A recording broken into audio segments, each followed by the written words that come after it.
જયંતિભાઈ આવી ગયું તમારું મેટ્રો સ્ટેશન? આવી ગઈ. હા, કેટલા આપો રૂપિયા? જે આપવા આપો ને જયંતિભાઈ. હવે તમે આપણે રોજ વારંવાર આવો ને. તો ખરા. અરે જે આપવા આપો. તો ચાલશે. આવું ચાલશે બસ. હવે આમાં ક્યાંથી બે પાંદડે થાવ તમે? તમારે તો ડબલ લેવાય. એટલે જયંતિભાઈ આ રિક્ષા છે ને ઈમાનદારીનો ધંધો છે.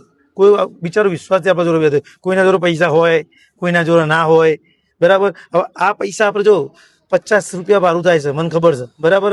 હું તને હો લઉં ને તે પૈસા જો જાય તમને ખબર ચો જાય? દવાખાનામાં જ જાય. હું બીમાર પડું કે મારો છોકરો બીમાર પડે કે મારું બૈરું બીમાર પડે. અત્યારે જો આપણે કેવા સ્વસ્થ શરીરથી તમને લાગે શરીર જોઈ લો સર કોઈ બીમારી? એનું કારણ છે આપણે કોઈના અનિતના પૈસા લેતા નથી. કોઈના પૈસા તમે અનિતના લો ને એટલે પૈસા તમારે ભોગવવા પડે. બાપુ આ તમે 50 લે, તમે 40 આલે હોય ને, મને ખબર 50 ભાડું થાય, તમે 40 આલે ને તો હું બોલું નહીં, 40 લઈ લો.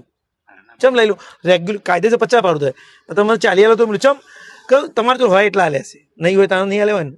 40 તમે 50 આલે એટલે હું સમજી ગયો મોલ વ્યવસ્થિત જ છે. તમને કોઈ બીમાર નથી પડતા. એનું કારણ છે આપણે અનિતનું કોઈ પૈસા લેતા નહીં.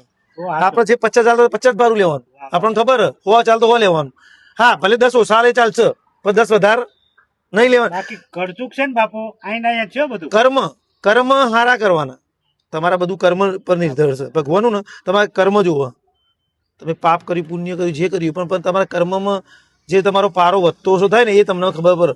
આપણે તો પેલા બધું ખબર નથી પડતી, પણ એક બે પિક્ચર એવા જોયા ને મેં તો થોડું સમજવા લાગે. અમુક મને ખોટો વાત સાચી તમારી, કેમ કે તમે છે ને ઘરમાં સુખી છે બધા. હા, દવાખાનું ક્યારેય નથી. તો તમે વિચાર કરો ક્યારે ને બાપુ ખરેખર તમારી પણ શીખવા જેવું છે. ક્યારે અનિત ના પૈસા, નીતિ ના પૈસા કહેવાય. નથી કે બહુ મોટા સંતો ને આમ તેમ બધું રિક્ષા વાળા આપી શકે.